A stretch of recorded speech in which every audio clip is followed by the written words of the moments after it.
गोद ली, वो भी लड़की। यह लीजिए दीदी, संभालिए अपनी अमानत। राशि ने अपने नवजात बच्ची अपनी ननद वैशाली की गोद में सौंपते हुए कहा। उस रूई सी नाजुक गुलाबी सी बच्ची को हाथ में लेते हुए वैशाली के हाथ कांपने लगे और आंखों से आंसू बहने लगे।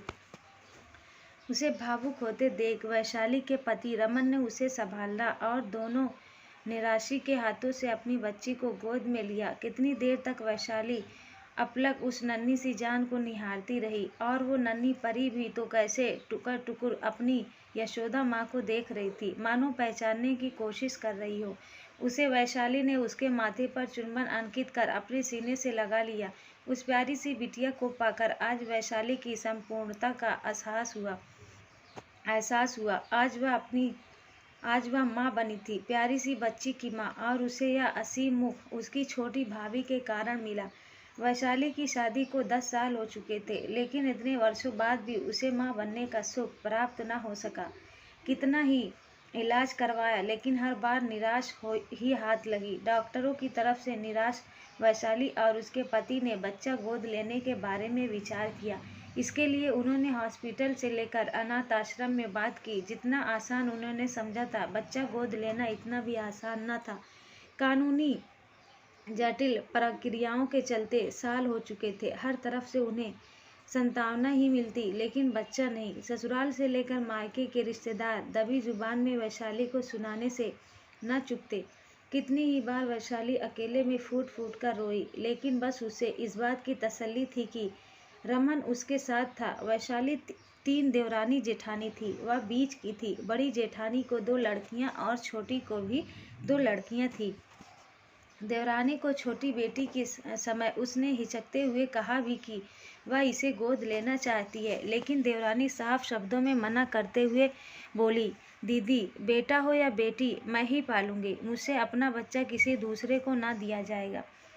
उसका जवाब सुन वैशाली ने चुप्पी साध ली। सास का हमेशा एक ही राग रहता, अरे दोनों की बच्चियां भी तो तेरी ही हैं, उन्हें अपना समझ उन पर खर्च कर गोद लेने में क्या रखा है। क्यों? वकीलों को पैसे देने, सब तरफ से सुनने को ही मिल रहा था।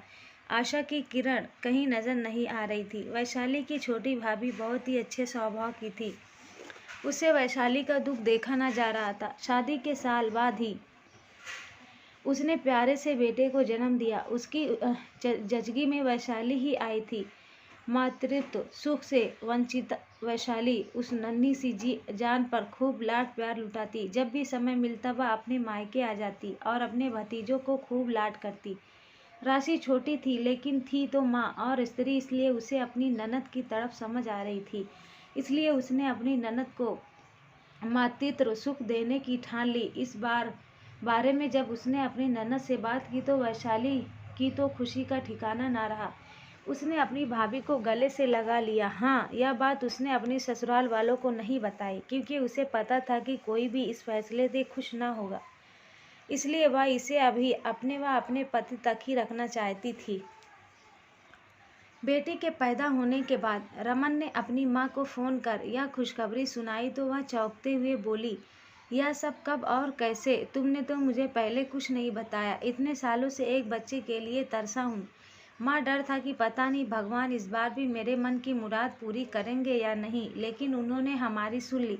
आप आओ तो सही अपनी पोती को देखने। शाम तक वैशाली की सास तो हॉस्पिटल पहुँच गई, लेकिन देवरानी जेठानी नहीं। रमन ने बड़े प्यार से अपनी बच्ची को अपनी माँ की गोद में देते हुए कहा, लीजिए माँ, संभालिए अपनी पोती को। रमन की माँ बच्ची पर उड़ती सी नज़र डालते हुए बोली, अब कहाँ मुझसे बुढ़ापे में बच्चे पालते हैं, मेरे हाथों में इतनी जान कहाँ। ले पकड़ इसे। मेरे हाथों दुखने लगे। अपनी माँ का ऐसा जवाब सुनकर रमन के साथ साथ वैशाली को भी बहुत दुख हुआ। माँ, आप खुश हो ना हमारे फैसले से? देख रमन, झूठ तो मैं बोलूँगी नहीं। गोद ले रहा है वो भी लड़की। बता, इसमें खुशी की कौन सी बात है? वैसे बहू तो पराए घर की थी जो उसने बात छुपाई, लेकिन तू तो अपना था। अगर मुझे पहले बता देता तो मैं लड़का होने का कुछ न कुछ इंतजाम करती। अपनी माँ की ऐसी बात सुन रमन के दिल को धक्का लगा। उसे गुस्सा तो बहुत आया, लेकिन फिर भी खुद को शांत करते हुए बोला, माँ, आपके लिए ये लड़की होगी, लेकिन हमारे लिए तो यह हमारी पूरी दुनिया है। कितना तरसे हम एक बच्चे के लिए। शायद कभी आपने हमारी तरफ जानने की कोशिश ही न की। ईश्वर की कृपा और राशि के त्याग से हमारा घर खुशियों से भर गया, और आप हो कि ऐसे छोटी बातें कर रही हो। वैसे माँ, कहना तो नहीं चाहिए, लेकिन आपने बात छेड़ी ही है तो कहने से रुकूंगा नहीं। लड़का और लड़की आज के समय में दोनों बराबर हैं, बस देखने का नज़रिया भर चाहिए। वैसे भी आपकी पहले से ही 4 पोतियां हैं। आपने उस समय कोई इंतज़ाम क्यों नहीं किया जो आज आप ऐसे ऊँची बातें कर रही हो। सोचा था जैसे अपनी चारों पोतियों के होने में उनकी देखभाल की, उनके पालन पोषण के बारे में भाभियों को सलाह दी, वैसा ही प्यार मेरी बच्ची को मिले।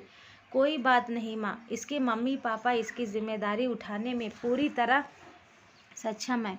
बस आपका आशीर्वाद ही चाहिए इसे। कहते हुए रमन ने अपनी बेटी को अपने सीने से लगा लिया। अपने पति की बातें सुन वैशाली की आंखों में खुशी के आंसू छलक पड़े। वहीं रमन की बात सुन उसकी माँ निरंतर थी, कहती थी क्या जाने अनजाने में उसने अपनी बेटी बहू का दिल दुखाया था। शायद उसे इस बात का अंदेशा भी नहीं कि आज अपनी बातों से उन्होंने रिश्तों के बीच एक गहरी खाई खोद दी थी, जिसकी भरपाई शायद ही कभी पूरी हो। दोस्तों, आपको यह कहानी कैसी लगी नीचे कमेंट करके हमें बताइएगा। अगर आपको पसंद आई है तो लाइक करें, शेयर करें, चैनल को